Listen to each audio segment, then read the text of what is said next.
पहली एंट्री पर इतना बवाल नहीं करता ये जितना दूसरी एंट्री पर करता है। जी हाँ साथियों, 2024 में पहली एंट्री तो हो चुकी है। अब तैयारी 2029 के दूसरी एंट्री की है, जिसमें बवाल करने के लिए झारखंड के टाइगर ने कमर कस ली है। पिछले कुछ दिनों में झारखंड की राजनीति में एक नाम जो तेजी से उभरा है वह है जयराम महतो।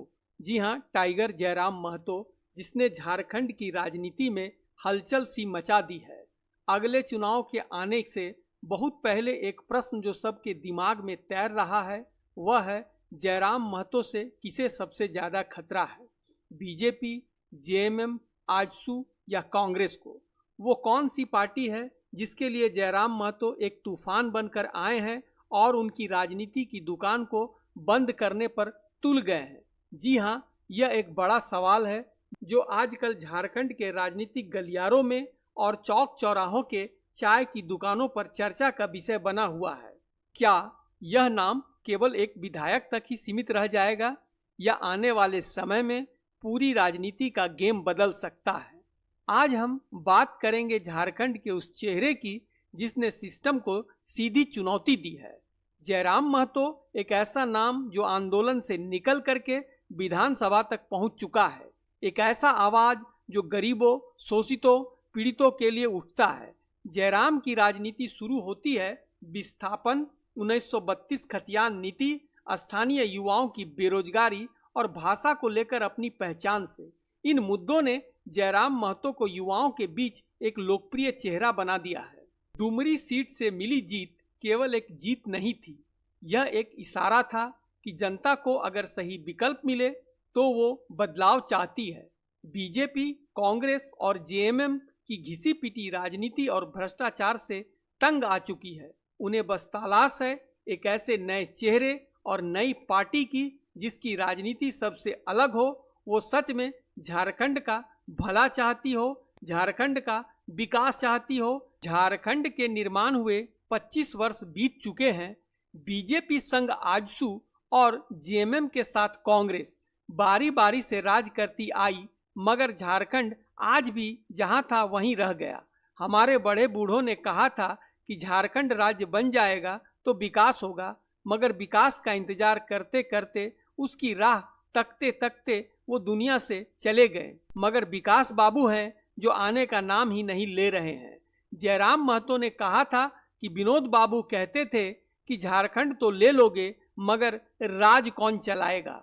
झारखंड आंदोलन के किस्सों को सुनाए, कुछ किस्से को सुनाते सुनाते रात हो जाएगी, रात से फिर सुबह, सुबह से फिर रात हो जाएगी, लेकिन किस्से खत्म नहीं होंगे। लेकिन राज को मिला क्या? यही विनोद बाबू का सपना था, राज तो मिल जाएगा। वही विनोद बाबू कहते थे राज तो ले लेंगे, राज अलग आज बने कल बने, राज बनेगा, चलाएगा कौन? ईमानदारी से बोलिए, क्या झारखंड के लोग इस राज को चलाने में सक्षम हो पाए हैं? इस राज को चलाने में सफल हो पाए हैं? बताइए, नहीं हो पाए। विनोद बिहारी महतो की बात बिल्कुल सही थी कि चलाएगा कौन। और आज जब सही में एक क्रांतिकारी युवा ने अपने संघर्ष के बलबूते पर राज्य को नई दिशा देने का प्रयास कर रहा है और अन्य पार्टियों को खुली चुनौती दे रहा है, तो विपक्षी कहते हैं कि ये सिर्फ बड़े बड़े सपने देखने वाली वोट कटवा पार्टी है। कुछ वोट काटने के अलावा ये कुछ नहीं कर सकती। जयराम ने इसका जवाब तथ्यों के साथ दिया तो विपक्ष की बोलती बंद हो गई थी। हम तो कहेंगे कि बीजेपी वालों ने हमें हराया। अगर बीजेपी वहाँ नहीं लड़ती, हमने किसको मात दी? अमर बावरी नेता प्रतिपक्ष को हम पटक के आए हैं। अब हमें वोट कटवा किससे कहेंगे थी? हमने नेता प्रतिपक्ष को तीसरे नंबर पे धकेला है, हमने सिटिंग विधायक लंबोदर महतो को तीसरे नंबर पे धकेला है, हमने रविंद्र पांडे 5 बार के सांसद को पानी पिलाया है बेरमो में, हमने उनको तीसरे नंबर पे धकेला है। जबकि आप आजसू, जेडीयू और बीजेपी गठबंधन है, जयराम महतो अकेले लड़ रहा है। तो अगर साफ शब्दों में कहा जाए, अगर वे लोग चुनाव में नहीं होते हैं तो कम से कम 15 सीट जीतकर जयराम महतो की टीम यहाँ आती। लेकिन असली सवाल ये है कि जयराम महतो के उभरने से सबसे ज्यादा टेंशन किसे है? किस पार्टी को सबसे ज्यादा खतरा है? 2029 में किसकी नैया डुबोएंगे जयराम महतो? पहले झारखंड मुक्ति मोर्चा की बात करें तो जेएलकेएम और जेएमएम दोनों का ही जनाधार एक ही है। ग्रामीण, स्थानीय और आदिवासी मतदाता, यानी कि मतदाता का वो हिस्सा जो झारखंड मुक्ति मोर्चा की सबसे मजबूत कड़ी रही है। जयराम मतदाताओं की इस श्रेणी में सेंध लगा चुके हैं, जिसका छोटा सा नमूना 2024 में देखने को मिल चुका है। अगर ये वोट बड़ी मात्रा में शिफ्ट होता है और जयराम की झोली में आता है तो झारखंड का पूरा राजनीतिक पहलू बदल सकता है। जयराम की सभाओं में उभरने वाला भीड़ इस बदल रहे परिदृश्य की ओर संकेत करता है। मतलब कि 2024 में भले ही जयराम के उभार से बीजेपी को भारी नुकसान झेलना पड़ा, मगर इस बार असली चुनौती जेएमएम के सामने होगी। बात बीजेपी की करें तो जयराम महतो शहरी क्षेत्रों में बीजेपी के लिए वोट कटर के रूप में बड़ा खतरा बनकर उभरे हैं, खासकर उन युवाओं के लिए जो बीजेपी से नाराज हैं मगर जेएमएम को वोट नहीं करना चाहते। कांग्रेस को इंडिया गठबंधन के कारण झारखंड में ज़्यादा सीटों पर लड़ने का मौका नहीं मिलता। ऐसे में जेएलकेएम उनकी पहली पसंद बनता जा रहा है। मतलब कि झारखंड में सत्ता में आने का बीजेपी के सपने में जयराम महतो बड़ी बाधा बन सकते हैं। झारखंड का एक बड़ा वर्ग बीजेपी और जेएमएम दोनों से नाराज है और ये मतदाता जयराम के लिए एक ऐसी सीढ़ी बन सकते हैं जो उन्हें सत्ता के दरवाजे तक ले जा सकता है। बात कांग्रेस की करें तो झारखंड में कांग्रेस पहले से ही कमजोर स्थिति में है और हेमंत सोरेन के सहारे ही उनको कुछ सीटें मिल जाती है। ऐसे में जयराम महतो का उभरना उनके लिए और मुश्किलें खड़ी कर सकता है।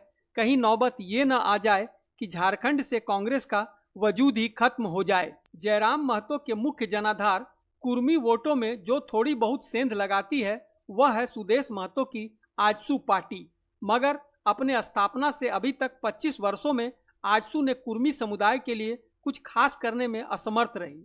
वर्तमान में केवल कुछ लोग जिन्हें आजसू से निजी फायदा है या कुछ फायदा होने की आशा है वही आजसू के साथ है। मूलतः कुर्मी समुदाय आजसू से भड़का हुआ है और उनकी आशा अब एकमात्र जयराम महतो से है। कुल मिला जुला कर यह कहा जा सकता है कि जयराम महतो को इग्नोर करना अब किसी भी पार्टी के लिए आसान नहीं होगा। अगर उनका जनाधार ऐसे ही बढ़ता रहा और 2029 तक संगठन मजबूत हो गया तो निश्चय ही जयराम झारखंड का राजनीतिक गेम बदल कर रख देंगे। मतलब यह कि कहा जा सकता है कि जयराम महतो अब सिर्फ एक विधायक या नेता नहीं रह गए हैं, उनकी गिनती अब उन लोगों में होने लगी है जो राज्य का राजनीतिक समीकरण बदल सकते हैं। यानी कि जयराम महतो अब इन पार्टियों के लिए एक मुसीबत बनते जा रहे हैं। आपकी क्या सोच है कि क्या जयराम महतो का नाम सिर्फ चर्चाओं तक सीमित रह जाएगा या फिर इन सभी पार्टियों का छक्के छुड़ा देगा? अपनी बात बिना किसी हिचकिचाहट के कमेंट में जरूर दीजिएगा और हमें दीजिए इजाजत। और एक रिक्वेस्ट है, इसी तरह की चर्चा परिचर्चा सुनने के लिए आपका खबरीलाल को लाइक और सब्सक्राइब जरूर कर लीजिएगा। धन्यवाद।